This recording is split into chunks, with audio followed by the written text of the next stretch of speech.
కార్తీక పురాణం 19వ అధ్యాయం. జ్ఞానసిద్ధి విష్ణు భగవానుడి ఈ విధంగా స్తుతించడం ప్రారంభించాడు. జ్ఞానసిద్ధి పొడిగిన ఈ 20 శ్లోకాలు కార్తీక మాసమంతా యథాశక్తితో పఠించడం చాలా మంచి పని అని గమనించగలరు. విధి విశేషాలను ఎరిగిన వారు విన్న వేద విద్యునిగను విచ్చలునిగను అద్వితీయునిగను తెలుసుకొని ఉన్నారు. అట్టి వాడవును సూర్యచంద్ర శంకర బ్రహ్మాదులగును వేల్పులతో కొల్వబడే పాద పద్మాలు గల రమణీయుడవైన నిన్ను పలుమార్లు స్తుతిస్తున్నాను. ఓ మహాత్మా, నీవు వాచామ గోచరుడవు, శంకరుడు పూజించే పాదాలు గలవాడవు. సంసార భయాన్ని తొలగిస్తావు. సంసార సాగరాన మునిగి పర్వతాకారులైన శంకరాదులతో ఎల్లప్పుడూ పొగడబడుతూ ఉంటావు. స్థావర జంగమాదులైన సర్వభూతాలను భూత భవిష్యత్తు వర్తమానాలై ఉన్నావు. అవి అనినిత్యాలు. నీ మహిమ మాత్రం సర్వోత్కృష్టం. నీవు పరమాత్ముడవు. శంకరుడు నీ పాదాలెప్పుడూ పూజిస్తూ ఉంటాడు.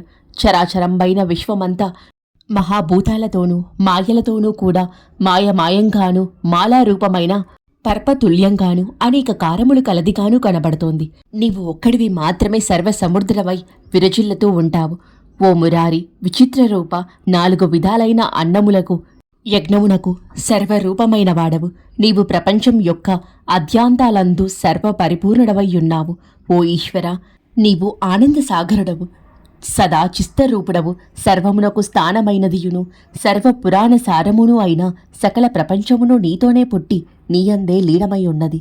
నీవు సకల జడుల హృదయాలలో కిరణాలకు కారణమై ఆత్మస్వరూపుడవు.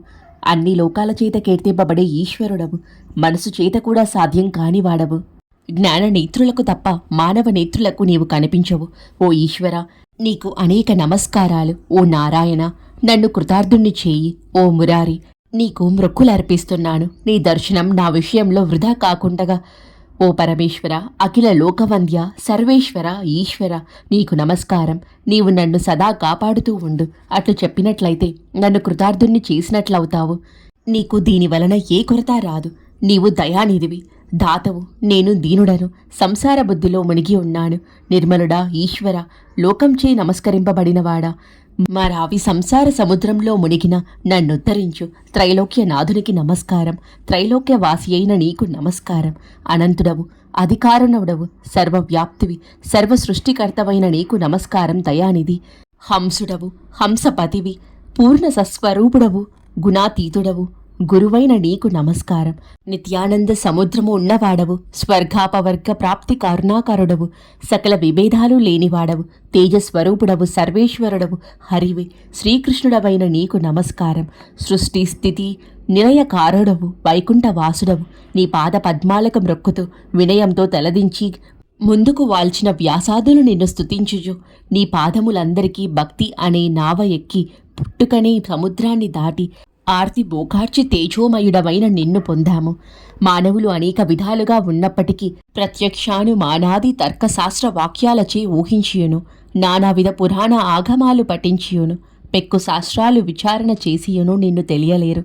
హరియందు భక్తి కలిగి వలన జ్ఞానంతో నీ పాద పద్మాలు చేరి నీ మీద భక్తి వల్లనే ఉత్తముడవైన నిన్ను చీతురు. గజేంద్రుణ్ణి ధ్రువుణ్ణి రక్షించావు, ప్రహ్లాదుడిని కాపాడావు, మార్కండేయ విభీషణుణ్ణి ఉద్ధవుని పోషించావు. కీర్తి సంపదలతో విరాజిల్లవాడవైన నీకు నమస్కరిస్తున్నాను. నిన్నో మారు తలచినంత మాత్రాన సకల పాపాలు నశింపచేసే నీ పాద పద్మాలు పొందుతారు. అట్టి నీకు నమస్కారం. కేశవ, నీకు నమస్కారం. నారాయణ, నీకు నమస్కారం. ఓ విష్ణు, నీకు నమస్కారం. మధుసూదన, దేవ, మహేష, మహామతి, త్రివిక్రమ, వామన, నీకు నమస్కారం. శ్రీధర, నీకు వందనం. హృషికేశ, నమస్కారం. పద్మనాభ, నమస్కారం. దామోదర, నమస్కారం. సంకర్షణ, నమస్కారం. ఓ గుణానిధి, నన్ను కాపాడు అని ప్రార్థించాడు. ఈ విధంగా జ్ఞానసిద్ధి ప్రాప్తించడం విన్న శ్రీమన్నారాయణుడు మందహాసంతో, జ్ఞానసిద్ధి, నీ శ్రోత్రానికి సంతోషించాను, వరము కోరుకో అన్నాడు. భగవానుని ఆజ్ఞ విన్న జ్ఞానసిద్ధి, మురారి, నా మీద దయ ఉంటే నాకు నీ పాదం ఇవ్వు, ఇంతకంటే నాకు కావలసిందేమీ లేదు అన్నాడు. అప్పుడు శ్రీహరి, నీ కోరిక ఆ విధంగానే నెరవేరుతుంది. నీకు మేలు కలిగే మరొకటి చెప్తాను విను. కొందరు బుద్ధి లేక దురాచారుల్ని ఆశ్రయిస్తారు. వాళ్ల కొరకు పాపహరికమన్ను వేదోక్తము అయిన వ్రతాన్ని ఒకదానిని నియమిస్తాను. నేను లక్ష్మీ సమేతంగా ఆషాఢశుద్ధ దశమి నాడు క్షీరాబ్దియందు శయనిస్తాను. తిరిగి కార్తీక శుద్ధ ద్వాదశి నాడు మేల్కొంటాను. ఈ 4 నెలలు యోగా నిద్రలో ఉంటాను. నన్నెవరైనా వ్రతాల చేతగాను దానాల చేతను పూజిస్తే వాని పాపాన్ని పోయి నా సాన్నిధ్యం కలుగుతుంది. నా తృప్తికి కారణమైన ఈ 4 నెలల్లో నీ వ్రతాన్ని చెయ్యని వారు నరకాన్ని పొందుతారు. ఆ ఆజ్ఞ ప్రకారం చాతుర్మాస వ్రతం చెయ్యని వారు బ్రహ్మహత్య చేసినంత పాపాన్ని పొందుతారు. నిద్ర, సోమరితనం, మొద్దుతనం, పుట్టడం, గిట్టడం, దుఃఖం మొదలైన వాటి వలన కాని, లాభాల వల్ల కాని, తక్కిన వాటి వల్ల కాని నా భక్తులకు భయం లేదు. నా భక్తులెవరో, భక్తిహీనులెవరో వారి భక్తిని పరీక్షించే నిమిత్తం నిద్రపోతూ ఉన్నట్లు నటిస్తాను.